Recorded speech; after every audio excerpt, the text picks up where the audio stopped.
Okay Vamsi వినిపిస్తుందా? Good evening Varma గారు. Very good evening. ఏంటి మీరు ఆ హోదా ఎవరట, వాళ్ళు రారట, ప్రజా సమస్యలను వాళ్ళు ప్రశ్నించలేవరు, ప్రజాక్షేత్రంలోకి వెళ్ళి వాళ్ళు తేల్చుకుంటారట.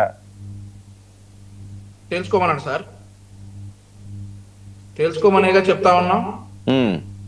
ముందుగా పెద్దలు కేఎస్ ప్రసాద్ గారికి, జ్వాలాపురం శ్రీకాంత్ గారికి, సురేష్ అన్నకి, మీకు 99 టీవీ ప్రేక్షకులందరికీ good evening. Very good evening. తెలుసుకోమనే చెప్తున్నాం, ప్రజల్లోకి వెళ్ళి తెలుసుకోమనే చెప్తున్నాం. వారికి కావాల్సినటువంటి అనుమతులన్నీ ఇస్తున్నాం ప్రజల్లోకి వెళ్ళటానికి. ఏం చేస్తున్నాడు? రో పార్టీలే ఇవ్వట్లేదట. ఏమండి? రో పార్టీలే ఇవ్వట్లేదట. ఆయనకి ఏదో ఆయన ప్రాణహాని ఉన్నదని చెప్పి వాళ్ళు గొంగోలు పెడుతుంటే మీరు అన్ని ఇస్తున్నామని మీరు చెప్తారు. జగన్మోహన్ రెడ్డి గారిని ప్రభుత్వం పెట్టిన నిబంధనలకు అనుగుణంగా వెళ్ళమనండి. చాలా ప్రశాంతంగా ఆయన యాత్రలు సాగుతాయి. 5 గంటల్లోపు మరి సీదిరప్పలరాజును పరామర్శించడానికి జైలుకి వెళ్ళేవాడు. ఆ యాత్ర సక్సెస్ అయ్యేది, అది ఫెయిల్ అయ్యింది. ఆ యాత్రకు పోయి ఇంకొకటి జైలుకు పంపించాడు జగన్మోహన్ రెడ్డి గారు. అఫ్ కోర్స్ ఇవాళ ఆయన కూడా బయటకు వచ్చాడు అనుకోండి. చెప్తున్నా, ఇక వీళ్ళు ఏం చెప్పుకుంటారంటే యాత్ర సక్సెస్ అని చెప్తారు. ఏంది, ఒక అతను పరామర్శించడానికి వెళ్ళి ఇంకొక అతన్ని జైలుకు పంపించడం యాత్ర సక్సెస్? మరొకటి ఏంటంటే, జ్వాలాపురం శ్రీకాంత్ గారు జెన్జీని గంజాయి బ్యాచ్ అన్నారా చంద్రబాబు నాయుడు గారు? ఇట్లాంటి విష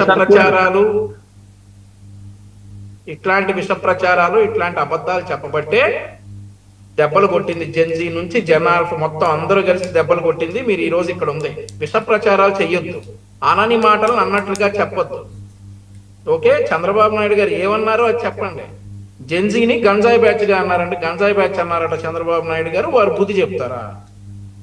నిరూపించండి. చంద్రబాబు నాయుడు గారు జెన్జీని గంజాయి బ్యాచ్ అన్నట్లుగా మనకి ఇంకొక 36 మినిట్స్ టైం ఉంది. మీరు నిరూపించండి చంద్రబాబు నాయుడు గారు ఎక్కడన్నారు జెన్జీని గంజాయి బ్యాచ్ అని, లేదంటే క్షమాపణ చెప్పండి. ఇట్లాంటి మాటలన్నీ కూడా డిబేట్లలో, ఇదే సార్ నేను అనేది, డిబేట్లలో లేదంటే ప్రెస్ మీట్లో ఇవి చెప్పడానికి చాలా బ్రహ్మాండంగా ఉంటాయి. కానీ అఫీషియల్ గా మీరు అసెంబ్లీకి వచ్చి ఇట్లాంటి మాటలు చెప్పడం కుదరదు కాబట్టి, ఇట్లాంటి అబద్ధాలు చెప్పడం కుదరదు కాబట్టి ఈరోజు ప్రతిపక్ష హోదా పేరుతోటి వీళ్ళందరూ కూడా అసెంబ్లీని బంక్ చేయటం అదొక కారణం. సో ఇవన్నీ కూడా మనం చాలా సార్లు మాట్లాడుకున్నాం వర్మ గారు. Waste of time.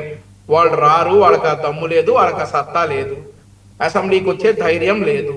అసెంబ్లీకి వస్తే మేం మాట ఇచ్చాం, ఏదైతే గతంలో జరిగినట్లుగా వ్యక్తిగత దోషణలు ఉండవు, డెఫినెట్లీ ప్రజా సమస్యల మీదే చర్చ ఉంటది, మీరేదైనా మంచి సలహా ఇస్తే గ్యారంటీగా తీసుకుంటది ప్రభుత్వం. అలా అని నిరాధారిత ఆరోపణలు చేస్తే మాత్రం చూస్తా ఊరుకోము. ఇది ఇట్లే ఇందాక అన్నారు కదా, ఎవరు, జ్వాలాపురం శ్రీకాంత్ గారు జెన్జీని గంజాయి బ్యాచ్ అన్నారు చంద్రబాబు నాయుడు గారు.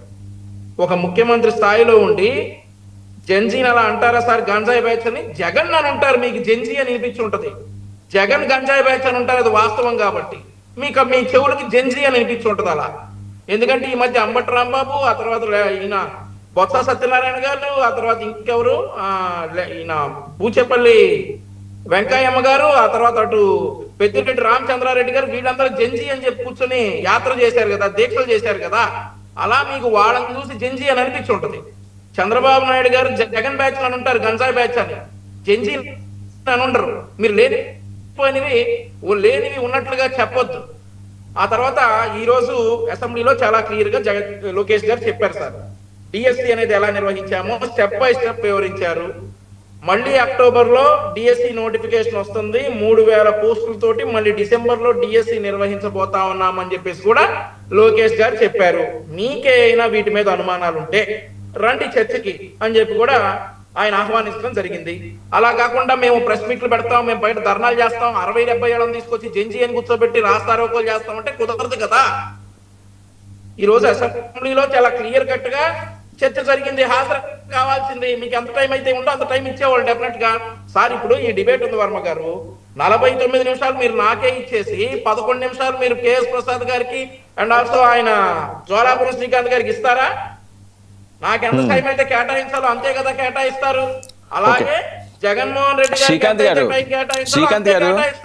శ్రీకాంత్ గారు